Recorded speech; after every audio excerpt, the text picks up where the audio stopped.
Bom dia, pessoal. Essa atividade aqui de hoje vai ser revisão, né, para o provão, então vocês vão fazer o provão a partir da semana que vem. Então, eu vou fazer uma revisão rapidinho, porque, como vocês devem estar vendo no centro de mídias, a matéria que está sendo passada é a matéria do primeiro e do segundo bimestre, fazendo uma revisão.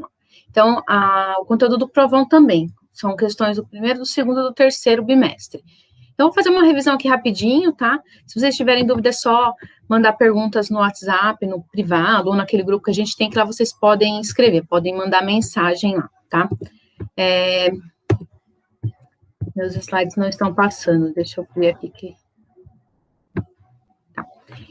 Então, a primeira coisa, vai ser rápido, tá, gente? Vou tentar ser o mais rápido possível. Então, a primeira coisa que a gente vai falar é sobre cargas elétricas. A gente falou sobre cargas elétricas lá no começo do ano, não sei se vocês estão lembrados, né?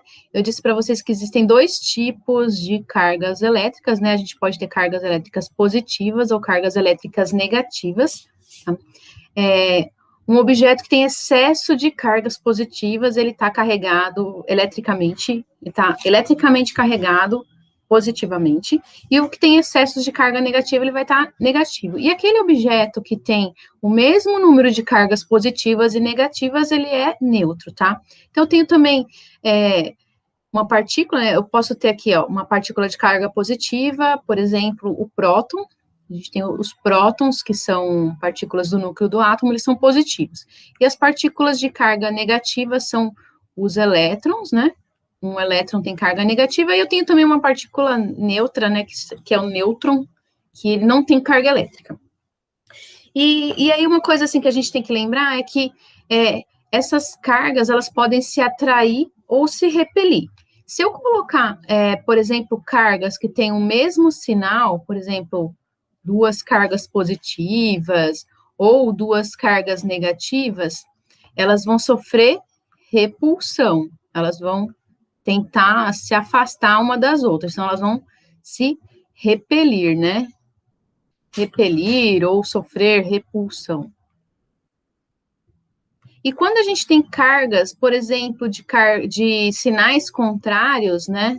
Por exemplo, uma carga positiva, uma carga negativa, a gente, ó, vocês sabem que meus desenhos são tão lindos assim, então, deixa eu ver se eu consigo voltar aqui. Não consigo, só consigo apagar. Quando eu tenho cargas opostas, né, eles vão se atrair. Então, partículas que têm cargas opostas se atraem, tá? Ou partículas, ou corpos, ou objetos, né? Então, eles vão sofrer atração. Se eu colocar, gente, uma partícula que tem carga com uma partícula neutra, não vai acontecer nada, tá? Não vai atrair nem repelir, não vai acontecer nada entre elas. Se eu colocar uma partícula negativa com uma partícula neutra, também não vai acontecer nada. Ou duas partículas neutras juntas, não vai acontecer nada. Elas só vão se atrair ou repelir se as duas partículas ou os dois objetos tiverem carga elétrica. Se não tiver, não atrai nem repele, tá? Então, atração e repulsão aqui, quando a gente fala de carga elétrica, só acontece quando eu tenho partículas carregadas eletricamente. Uma outra coisa que a gente viu também, que a gente falou, foi sobre ímãs. Lembra lá dos ímãs? Os ímãs são objetos, né, que eles possuem um polo norte e um polo sul. Tá? Polo norte e o polo sul. Um ímã, ele vai perturbar o espaço ao redor dele, vai gerar linhas de campo magnético, tá? Opa. Então, essas... Ai, nossa, que torto. Esse eu vou apagar, ficou muito feio, tá? Vamos apagar esse aqui. Quando fica só mais ou menos feio, a gente deixa. Quando fica muito feio, eu desenho de novo. Então, essas linhas de campo, né? Saem de um polo e entram em outro, tá? Elas ocorrem ao redor desse ímã, né? E quanto mais próximo ou outro ímã, ou um objeto que seja ferromagnético, né, é composto por algum material que é magnético, se eu aproximar do ímã, ele vai sofrer atração, tá? Se eu tiver um outro ímã, por exemplo, um outro ímã só vai ser atraído, por aqui um norte e um sul, e aqui eu tenho um outro ímã também, polo norte e um polo sul. Quando eu tenho polos de nomes contrários, eles se atraem, tá? Então, aqui vai atrair. Se eu tenho ímãs e eu coloco os polos de mesmo nome próximos, sei lá, aqui, ó, polo sul e o polo norte, eles vão se repelir, tá? Mas se eu coloco um ímã perto de um objeto ferromagnético, por exemplo, um prego, sempre vai atrair, tá? Não importa qual é o polo. Se eu tô com o polo norte ou o polo sul, coloco um ferro aqui perto desse ímã, ele sempre vai atrair. Outra coisa, assim, que é uma das características fundamentais dos ímãs é que a gente não consegue separar os polos de um ímã. Por exemplo, eu tenho aqui um ímã com um polo norte e um polo sul, parti ele no meio, achando que eu ia ter um ímã só com o polo norte e um ímã só com o polo sul, mas, na verdade, o que eu vou ter aqui é um pedaço desse ímã que vai ter um polo norte e um polo sul, e outro pedaço aqui desse ímã que também vai ter um polo norte e um polo sul. Tudo bem? Então, ó, quando eu quebrar o ímã, ele não vai dividir os polos. Por exemplo, eu posso ter, lá na carga elétrica que a gente estava falando, eu posso ter uma carga ou um objeto que só tem partículas positivas, então esse objeto vai ser positivo. Ou posso ter uma carga só negativa. Um ímã, não. Se você tem um ímã, ele vai ter uma carga não, um polo positivo e vai ter um polo norte e um polo sul, tá? Não vou ter nunca um ímã só com polo norte ou só com polo sul. Se eu for picando em cima, cada vez pedaços menores, se eu sobrar uma partícula só, não consigo mais dividir. Essa partícula, mesmo assim, vai ter um polo norte e um polo sul. Então, isso aqui a gente chama de inseparabilidade dos polos. Não vai caber. Dos polos magnéticos. Tá? Então, olha, uma das coisas mais importantes a respeito dos ímãs é essa característica, tá? A gente não consegue nunca separar os polos norte do polo sul de um ímã. A Terra, ela tem um núcleo de ferro e ela gera um campo magnético ao seu redor. Então, nós temos o planeta Terra funcionando como se fosse um grande ímã. É um ímã bem fraquinho, mas é um grande ímã também. Então, a gente tem o polo norte magnético da Terra, ele coincide com o polo sul geográfico da Terra. E o polo norte geográfico da Terra vai coincidir com o polo sul magnético. Então, é o contrário, tá? Então, vamos fazer um desenho aqui rapidinho, vamos ver se... Então, aqui eu tenho o planeta... Opa! Será que eu consigo apagar? Pior que se eu apagar, eu vou apagar tudo. Vamos apagar tudo, então. Desenhar de novo. Então, eu tenho o planeta Terra, né? Vou desenhar mais rapidinho, que aí o círculo não sai tão... Mais ou menos, tá? E aí, eu tenho dois polos da Terra, certo? Então, aqui eu tenho o polo norte geográfico.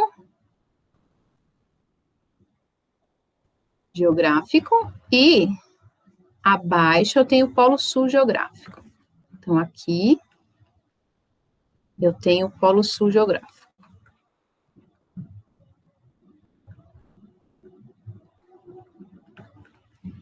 E aí é como se eu tivesse um ímã aqui, tá?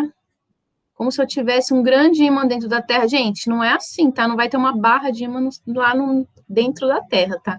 E aí o ímã é o contrário, tá? Então, aonde tem o nosso polo norte geográfico, é o nosso polo sul magnético, e quando a gente tem o polo sul geográfico, é o polo norte magnético, tudo bem? Então, é o contrário, tá? Então, se a gente colocar uma bússola aqui, as bússolas são atraídas pelos ímãs, então a bússola, o norte da minha bússola vai ser atraída pelo sul, né? Lembra que o norte do ímã atrai o norte do outro, atrai o sul do outro ímã. Então, o norte, que é da bússola, vai atrair para o sul do ímã, que seria a Terra aqui. Então, o polo norte da bússola vai apontar para o polo norte geográfico, que é o sul magnético. Tudo bem?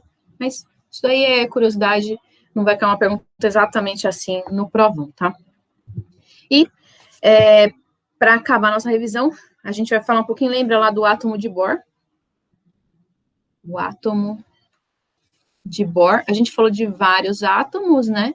Mas no ensino médio, a gente para aqui no átomo de Bohr, que é o que mais se aproxima de como é considerado o átomo atualmente. Então, No átomo de boro, a gente tem aqui um núcleo, tem várias partículas aqui no núcleo, e a gente tem os elétrons ao redor desse núcleo em órbitas estacionárias. Então, aqui eu tenho o meu núcleo, que tem prótons e nêutrons, aqui é o núcleo, vamos colocar aqui.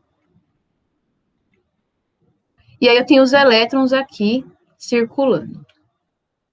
E aí, cada órbita tem um nível de energia, tá? Então, aqui eu tenho os níveis de energia do átomo. E o elétron, ele pode ganhar ou perder energia. Se o elétron, ele ganha energia, ele consegue passar de uma órbita para outra. Ele ganhou energia, ele pula, vai, do nível 1, vamos chamar aqui, que aqui é o 1, o 2 e o 3. O elétron ganhou energia, ele passa para esse outro nível. Só que ele não vai conseguir ficar nesse nível muito tempo, porque ele só tem a quantidade de energia dele, ele só consegue ficar aqui no primeiro nível, lembra dos andares do prédio, tá? E aí, depois de um tempo, ele não vai conseguir se manter nesse outro nível, ele vai voltar para o nível anterior que ele tinha, e aí ele vai liberar essa energia. Ele vai liberar essa energia em forma do quê? De luz. Ou um fóton, tá? Ele vai liberar essa energia aqui em forma de luz, que são fótons. E essa cor dessa luz vai depender da energia entre os níveis. Então, se ele passou daqui para cá, ele recebeu uma certa quantidade de energia, e quando ele voltar, ele vai liberar exatamente essa mesma quantidade de energia em forma de luz, tá? Ele pode receber energia suficiente para passar lá para o nível 3, por exemplo, depois voltar tudo de uma vez, ou ele pode ir voltando aos poucos. Então, um elétron, quando ele precisa... Então, lembrando lá, vamos escrever aqui, que um elétron para passar... Ops, escorregou minha mão aqui. Vamos apagar. Não deu. Na lousa é mais fácil apagar. Então, vamos colocar aqui que um elétron, ele precisa ganhar ou perder energia. Vamos colocar aqui que ele pode ganhar ou perder energia para mudar de nível.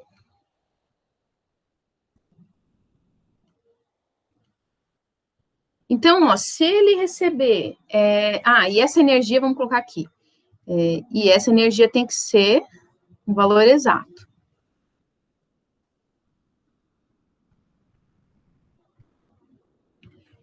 O valor exato.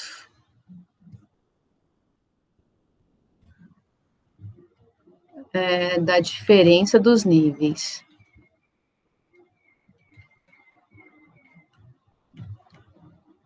Então, vamos supor que para passar do nível 1 para o nível 2, ele precisa ganhar 10 elétron-volts. E ele só ganha 8 elétron-volts. Então, isso não vai fazer com que ele mude de nível. Então, ele só vai mudar de nível se ele receber pelo menos 10 elétron-volts de energia, tá? E aí, quando ele for voltar do nível 2 para o nível 1, ele vai liberar exatamente esses 10 elétron-volts de energia. Lembra que a gente até calculou 5 níveis de energia lá do átomo de hidrogênio. Então, vocês têm isso na apostila de vocês, tá? Então, vocês têm a apostila 1, 2 e 3. Essas apostilas, eu acho que vocês só não têm a apostila 4, que eu não sei se foi entregue na escola, tá? Isso eu não tenho certeza. Então, ó, tá? Lembrando, o átomo de Bohr tem um núcleo com partículas positivas e neutras aqui, os elétrons com partículas negativas ficam ao seu redor em órbitas estacionárias. Essas órbitas têm níveis de energia bem característicos, e um elétron só pode passar para uma outra órbita quando ele recebe exatamente essa quantidade de energia, tá? Então, olha, para vocês estudarem para o provão, vocês podem rever, né, essa aula aqui, ou então vocês podem lá consultar as apostilas do primeiro, do segundo e do terceiro bimestre. Tem uma questão do primeiro bimestre, uma do segundo e uma do terceiro, tá? Qualquer dúvida, gente, qualquer dúvida mesmo, é só vocês tirarem pelo WhatsApp, pelo e-mail institucional, por onde vocês acharem melhor, tá? Então, ó, essa aula acabou aqui, eu falei que ia ser rapidinho, espero que vocês vão bem no provão, tá? Tchau, tchau, tenham um ótimo dia, uma ótima semana, até a próxima.